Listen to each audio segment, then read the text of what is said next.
there's an even deeper layer of, is it the actual validation that you want? Yeah, I could get in really good shape again, go diet, and take off my shirt and post pictures of that, and I'd probably get more validation. My fitness content does way better than anything else, but that's not, I don't want to do that. That's not the validation that I'm looking for lack of better phrasing. What once knocked you out for a day now is going to knock you down for a couple minutes. And that is a process of growth. Because if you're going to win at a high level, you better be ready to lose at a high level too. And that's just the freaking truth. I mean, if you want to win a championship, you also have to risk taking the championship shot and missing and letting the entire freaking team and entire city down. Next Level Nation, welcome back to another episode of Next Level University, where we help you level up your life, your love, your health, and your wealth. Today, for episode number 1916, I would say this is kind of an overarching self-improvement episode. I want to start saying that. Is this health, wealth, life, love? What the hell are we talking about today? This is life.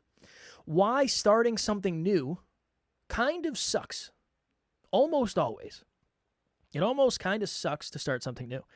Alan asked me before we did this episode, he said, what are you learning from the stuff that you're doing? Coaching, podcast growth, university, podcast growth nation, all that stuff.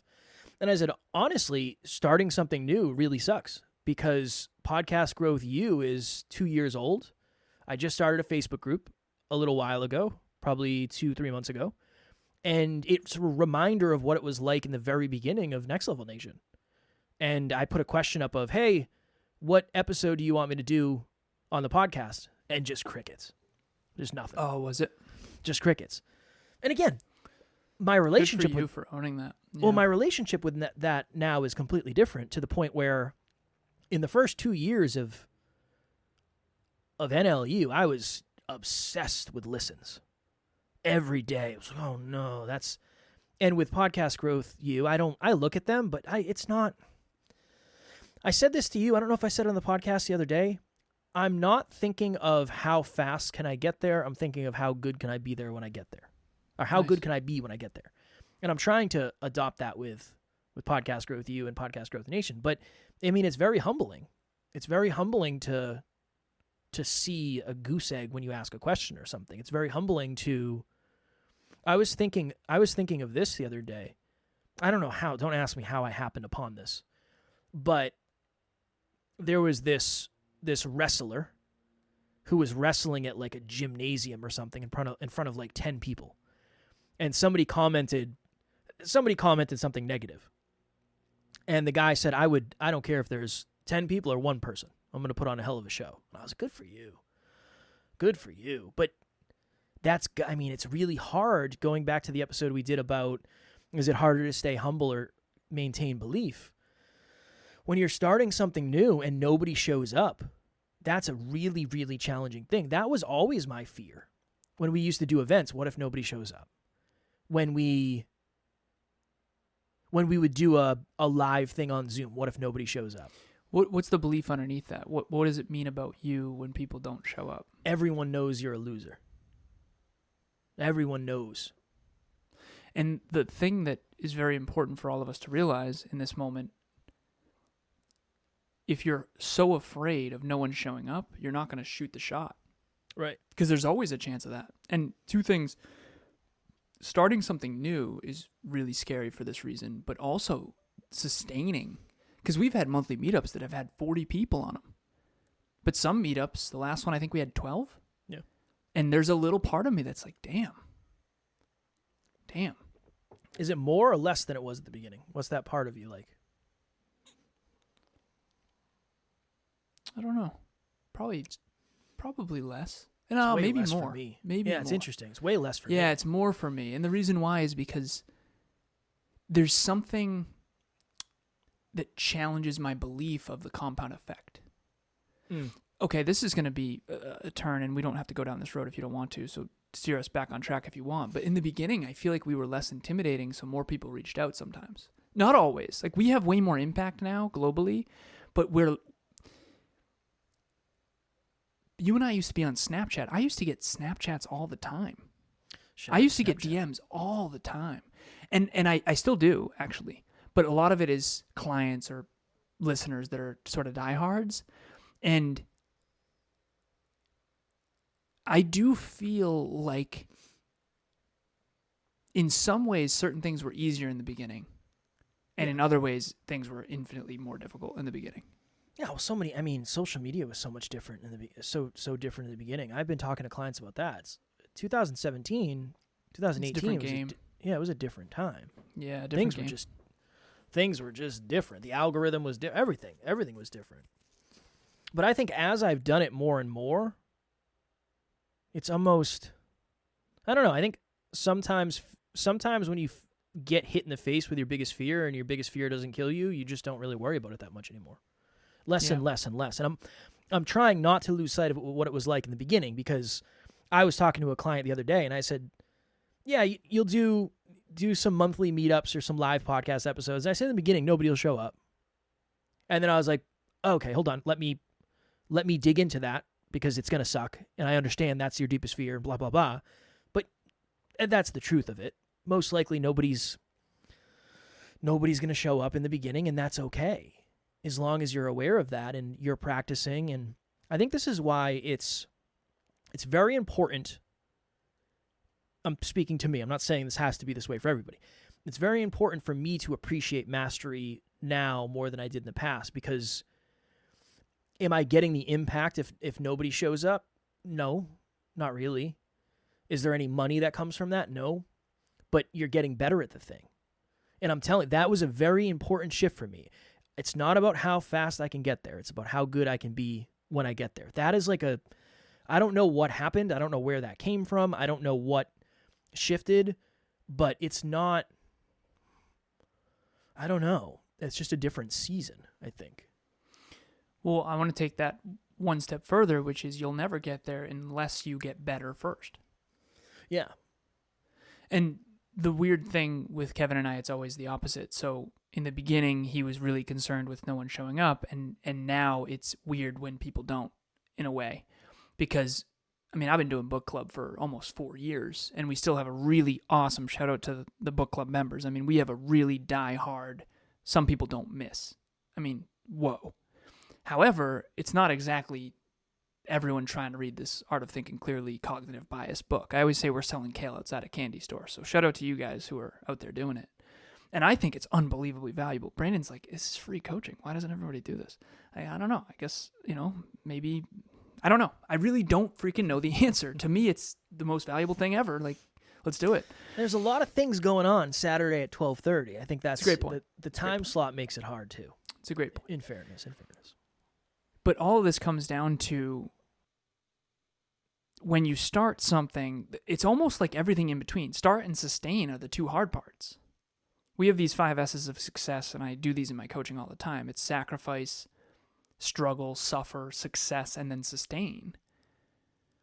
I think the sacrifice and the sustain part are the two hard ones, because in the beginning, if you're afraid of failure, you're not going to potentially want to show up and have 4 people at book club. But you got to endure that, because that's a real part of the process. I have book clubs that had 25 people. I've had book clubs that have probably have 35 people. I've also had book clubs with 5 people, including me and Brandon. So that's 3 people. And those are tough. And I still perform. Just like the guy who said, I don't care if there's 1 person or 10 people. I'm giving it my all, and I do. And I still learn each time because I'm so mastery driven. So being mastery driven is very powerful, but it's also, you also got to promote and get the people. Kevin said you'll be the most successful orator underneath a bridge. He said speaker, not orator. Yeah, I didn't say orator. At the end of the day, which of those do you struggle with most? Do you struggle with sustain? Sustain is hard because once you start winning, you might get cocky. Yeah. Well, you might lose the humility to prep and to show up on time and to make sure you're doing the right stuff. That's my struggle, is sustain. But in the beginning, that might be the struggle too, because you are so fearful of no one showing up. And the truth is, at the beginning of everything, everybody kind of sucks, at least in comparison to the experts. Yeah.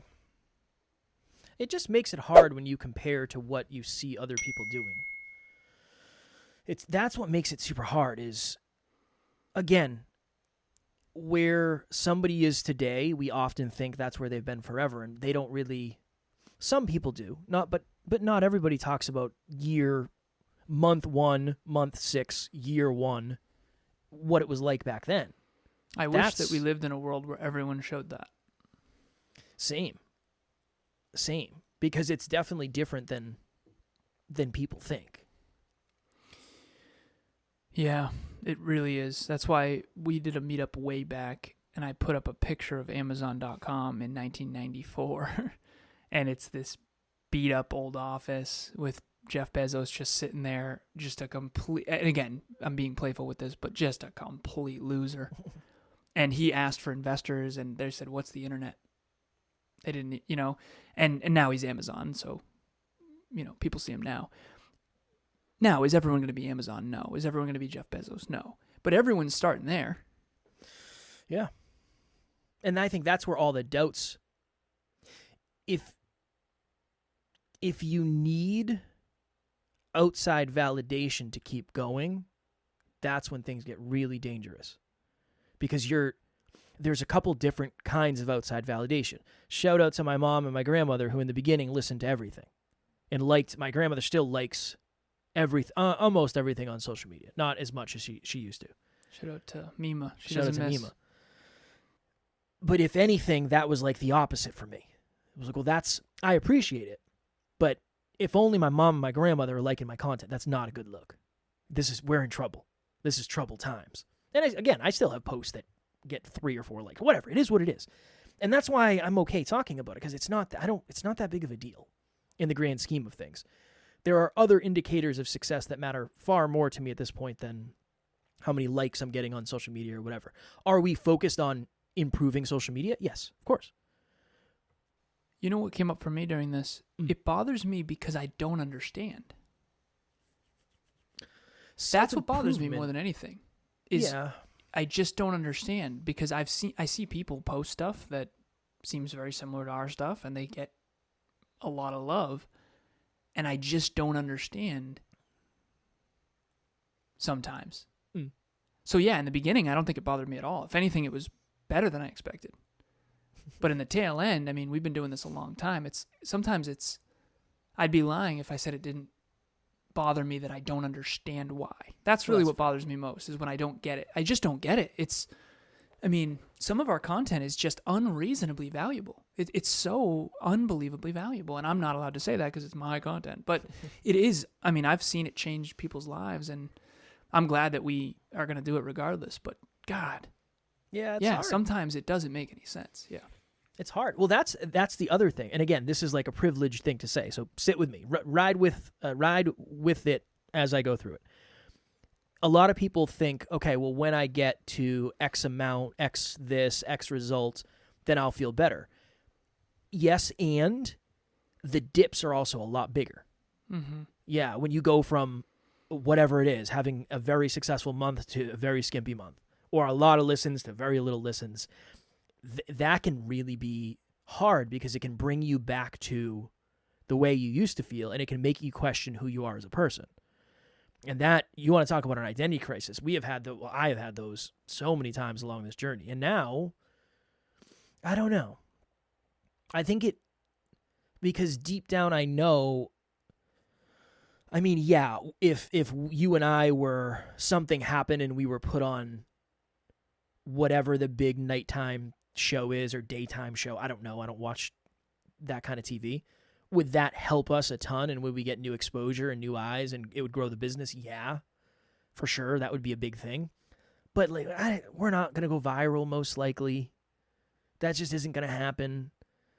I don't know, I'm just more and more comfortable with the fact that it's going to be plus or minus 20% day to day here. Some days are going to be awesome. Going to get a big client. I've been talking about that. I have an opportunity to work with some really awesome people.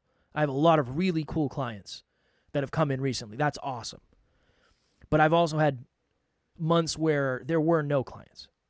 Yeah. And it was just like, is any of this working? Is any of this even worth it? Like, what are we doing? No, that's a lie. I never said, is any of this worth it? Because that's the thing that's gotten me through most of this. But is any of this working? Do I know what the hell I'm talking about? all of that. The highs have been really high, but when you do have really high highs, even average lows feel terrible. So it's this weird thing. That would be my lesson from this episode. If I was talking to me at the beginning of this journey, is outside validation feels really good, but it's a very dangerous thing to rely on, because when it goes away, you have to be able to validate yourself, because there's 365 days in the year. You're not going to get outside validation every day. There's no way. There's no way that's going to happen. And then there's an even deeper layer of, is it the actual validation that you want?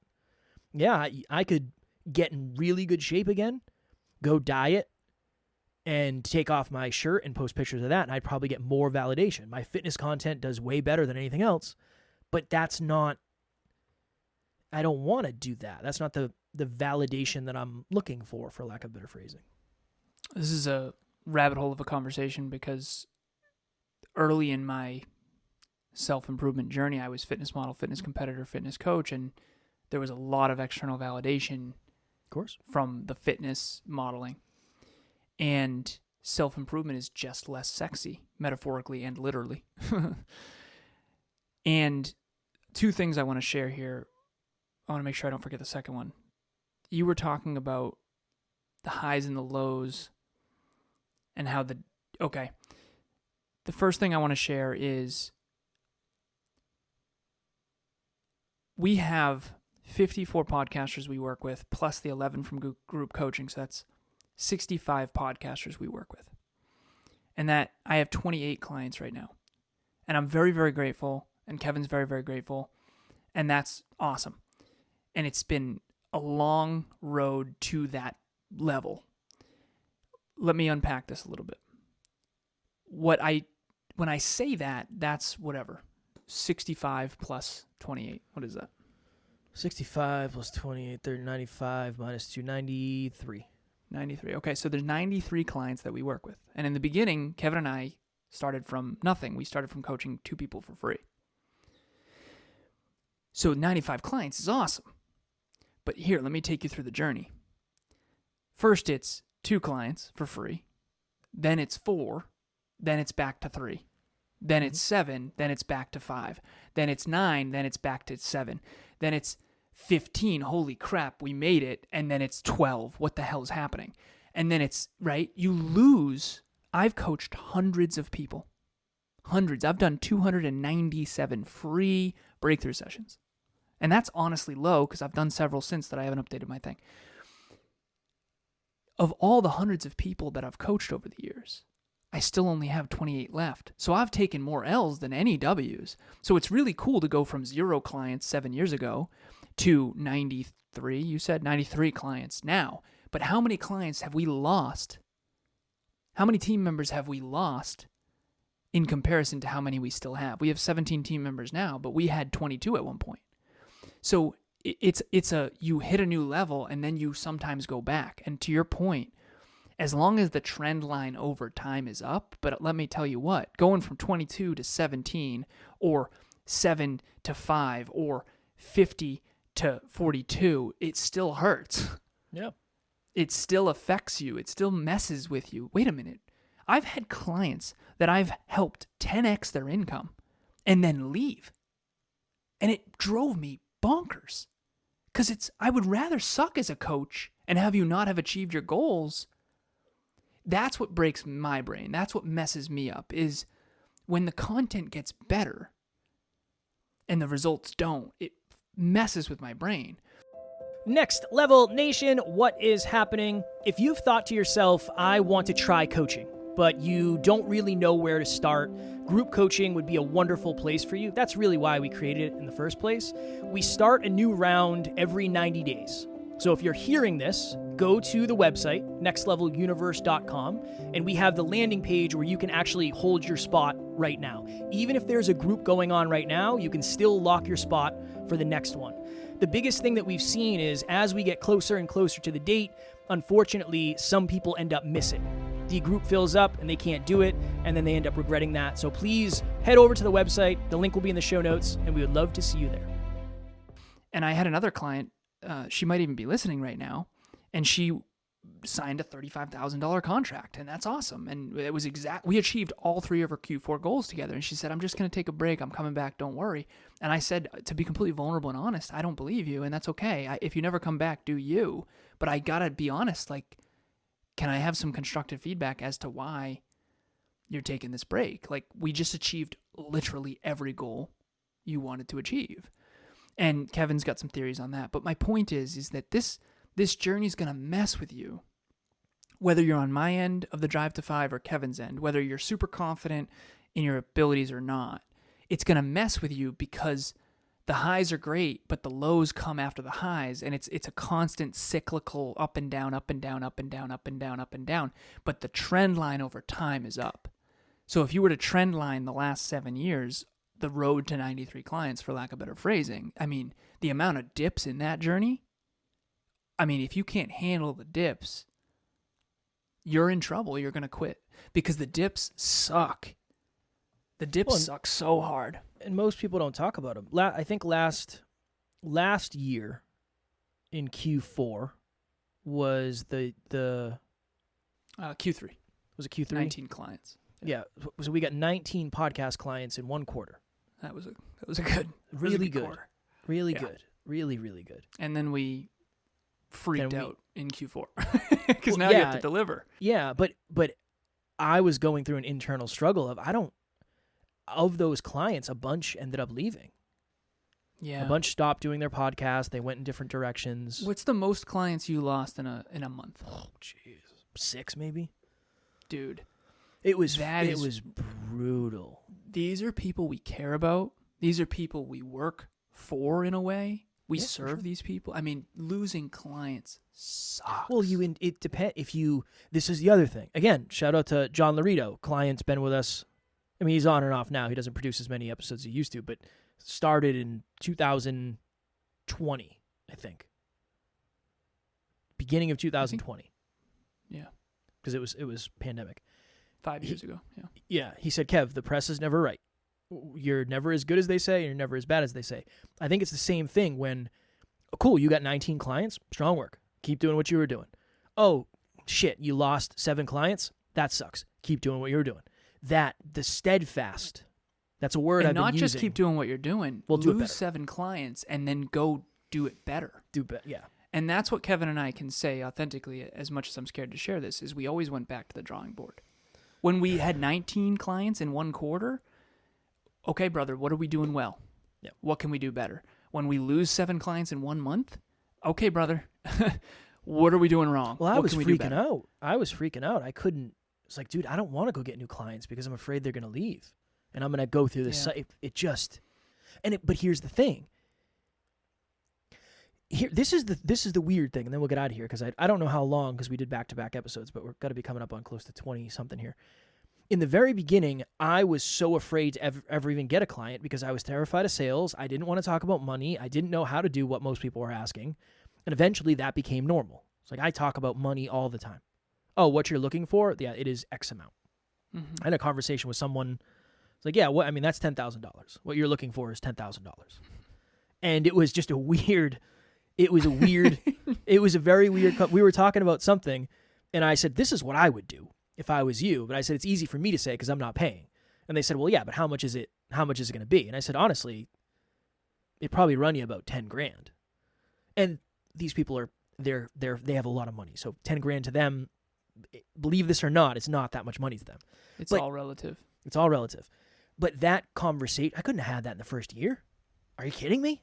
I remember people would say, how much is it? And I'd say, I can send you an email. I'll send you an email with the prices and the numbers. I'll send you an email, kind of communicate through there. Awesome. I find that that's better. Okay, cool. Eventually, get clients. Get comfortable in that. I went 3 years before I ever lost multiple clients within... Yeah. Like last year, I think was the first time I ever really lost a meaningful amount of clients. You know why? Because it was the first year I gained a meaningful amount of clients too. I remember Kev came to me one time. He's like, dude, I don't know what I'm doing wrong. I lost 4 clients. I'm freaking out. I said, dude, I've lost more clients than you've ever gained, son. Yeah, and I always say, Doesn't help me, dude. That ain't it. That ain't what I'm looking for. Yeah, I'm freaking out. It sucks because we care so deeply about these people too. That for me, it's always been losing people is never fun. Well, I internalize it. It's like, did I do something wrong? This is the solace, though. And again, this is negative, but it's solace. It's not like people leave and go other places. They're like, yeah, I don't. This podcast thing isn't what I thought it was going to be. I don't want to do it anymore. Well, did this help you when I talked about this? I said, Kev, what's is it attrition rate? I don't know if attrition is the right word. What's the rate of podcasters that don't make it past 21 episodes? You know the stats better than I do. Now it's more than 50%. At this point, it's probably like 60 or 70. Yeah. So I said, even if we have a podcast production company. Yeah. I mean, that means you lose half the clients right there. So the fact that you aren't losing half the clients already means we're doing something right. Yeah, but it doesn't help. I know. Emotionally, it doesn't help. But rationally, hopefully it helps a little. And here's my point, everybody out there listening or watching. Your dreams, if you're not ready to get kicked in the teeth, whether it be emotional or financial, you need to be able to get back up stronger. You have to. Fall down 7 times, get up 8. Turns out you can't do that. You can fall down 7 times, though, and get up 7 times. And you have to. And what I try to help my clients with is I try to get up quicker and smarter and faster each time. I used to have bad months way back when I was younger, and then it turned into bad weeks, and then that turned into bad weekends, and then it turned into bad days, and then it turned into bad. I mean, now it's down to minutes and moments. And don't get me wrong. I mean, I'll have a bad morning or whatever. But at the end of the day, what once knocked you out for a day now is going to knock you down for a couple minutes. And that is a process of growth. Because if you're going to win at a high level, you better be ready to lose at a high level too. And that's just the freaking truth. I mean, if you want to win a championship, you also have to risk taking the championship shot and missing and letting the entire freaking team and entire city down. Yeah. It's not as hard when you're playing pickup basketball in a small town. Now you're in the NBA finals, right? So, but luckily you don't just teleport to the NBA finals, and you have to. Yeah. That's why they have middle school, then high school, then college, then, D3, D2, D1, and then professional. And the reason why is because if you're a tiny minnow in a huge ocean, you can get eaten very quickly. And luckily, by the time you're in the ocean, hopefully you can swim with the whales. I saw a clip today that somebody was interviewing a very successful business owner, and they had 300 locations of whatever it was that they did. I didn't get the details. And he said, you don't go from 0 to 300. You go from 0 to 1, and then you go from 1 to 2 or 3, and then maybe 3 to 6. And he said, there's no way I could have gone from 0 to having 300. Everything would have died. There's no way. But you have to be ready for the success that comes and the failures that come. You got to get ready for the good vibes, because it's really easy to go off the rails when you get some good. Ooh, that worked. Interesting. You remember our first time ever making 20 G's? Yeah. You and I think you lost it more than I did, but probably, if I'm honest. Not anymore, really though. Easy to it's really easy to overswing when you have a big month. Well, I think we assume that normal is the new normal on both ends. I just lost 7 clients. I'm going to lose all the clients. It's probably not true unless something drastically changed. And I just had my first $10,000 month. That's going to happen forever. Nope. Unless you continue doing the things, and even then, if you made $10,001, you're probably gonna make $9,000 the next month, and then maybe you'll make 11 the next month. It's Last piece. It doesn't work the way I thought it did. Yeah, go ahead. Self-belief and humility, 2 most important character traits other than self-worth and self-belief. But self-belief and humility. Let's just run this for a second. I have a client of mine who is a contract executive for a company, and I'll keep this all high level. It's in the mortgage industry, and they do coaching and training for people in the mortgage industry. Now, when the economy is really winning, and at the beginning of COVID, it was a seller's market, everybody was selling and buying homes. I mean, it was just wild. And my mom sold her home as well. Matt is the real estate agent that sold it. Kevin's friend Matt, my friend Matt too, but his best friend. This company, years ago, I'm going to share this anonymously, I could tell was going to struggle when things contracted. When fish are jumping in the boat and you take your eye off the ball, you're screwed. Here's what I'm trying to say to everybody. If you can learn how to fish when fish are scarce, you're going to crush it when it's abundance time, baby. Now, here's the cool thing, and I use Forrest Gump as an analogy, and hopefully most of you have seen Forrest Gump. If you haven't, there's this scene where basically all the shrimp and boat captains lose their ships, and Lieutenant Dan and Forrest Gump are the last remaining boat that didn't die in the storm, for lack of better phrasing. And all of a sudden after that, they just crushed it because all the competition couldn't survive. And so there's something to be said for resilience, self-belief, and humility. Humility when times are good and self-belief when times are bad. And that is staying power. And when podcasts are crushing and everybody's listening, it's easy to get cocky. But when podcasters are struggling and you can stay the course and stay humble and keep figuring out new ways to add value, next time it gets abundant, baby, you're going to be one of the only shrimping boats out there. And I think there's something to be said for all that, yeah. So I told my story on a podcast today, and they said, you have a Forrest Gump story. It's like, interesting. Because he did all those random jobs. Cool. Oh, yeah. Ping pong champion. Yeah. I mean, I didn't do, none of the jobs are really that cool. I was never a ping pong champion.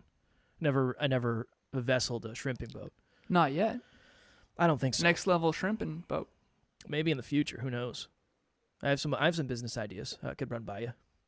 If you're interested in hearing them, we'll table that for another time. Pineapple shrimp, barbecue shrimp, shrimp and potatoes. It's a great movie.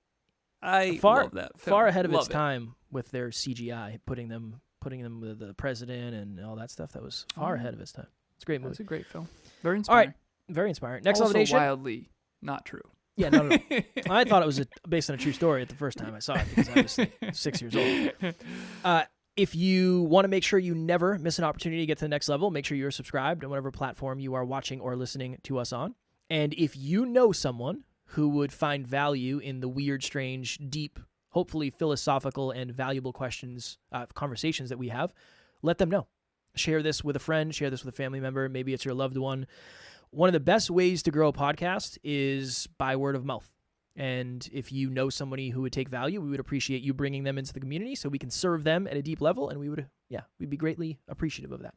If this podcast has been of value to you and you've helped transform your life, please just, if you want to thank us, please share it with someone who maybe feels stuck or lost, because that's the point. The whole point of the podcast is to help people feel hopeful for a bigger, better, brighter future by taking personal responsibility and improving themselves holistically. And the more I go on these other podcasts, and some of them are just magnificent, I just think to myself, man, if I had these when I was a kid, particularly I just got interviewed by a professor from Nichols College earlier today, and everything we talked about, I remember thinking, you're going to give this to your students? I feel so jealous.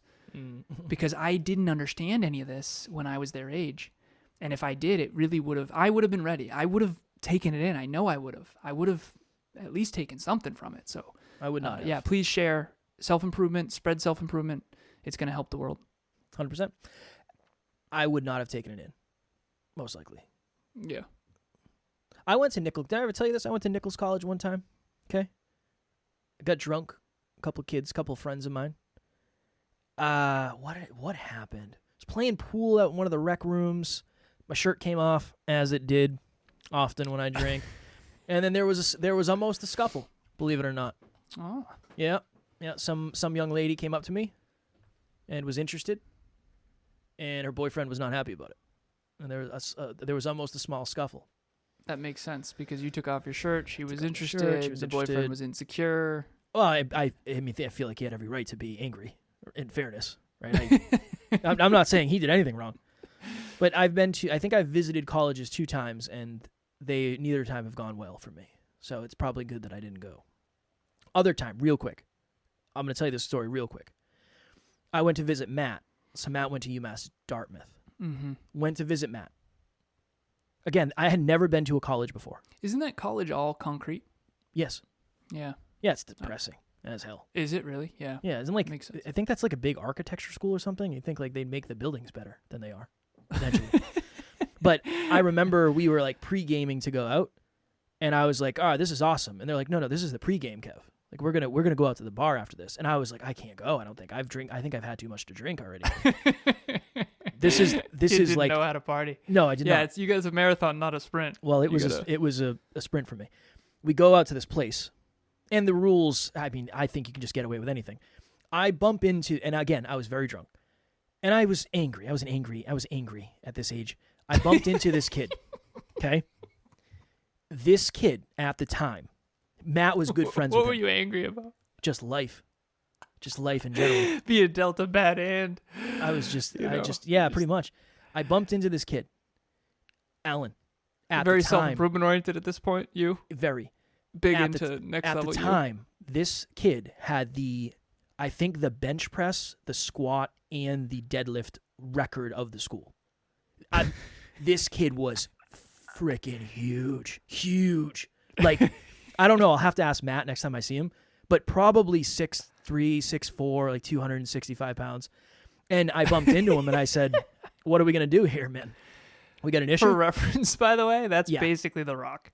Well, Yeah. for reference, I am 5'5" and probably 165 pounds. So this person was a foot and 100 pounds taller than me. And I was like, if 100 we're pounds gonna taller than you? 100 pounds more than me. And when we bumped into each other, I was like, "All right, here we go. Let's do it. I mean, if you want to do it, I'll do it." And then Matt, my buddy, ran over and was like, "No, I know him. Don't kill him." And I was like, "Oh, thank God. Oh my God, he would have killed me." That would have been the end. That would. Then, when Matt graduated college, that kid was at the party. And I was like, "Yo, dude, that's on me. That's my bad, man. I was going through it. I was an insecure, and I still am. I'm just less insecure than I was. That's on me. You and I both know what would have happened. So we don't have to discuss it any further, but yeah, that would have been the end of me. So I appreciate you, man." I'm sure he would have put you in a headlock gently or something. No, I think because it was almost like it was like I was like nibbling at him. I was like a mosquito, and I think he was like, "Dude, what are you doing? Hey, you don't have to do this." I do. I bumped into you, and people saw it. I have to do this. You don't know me. I have to. I know it's not going to go my way, but I have to do it. I can't.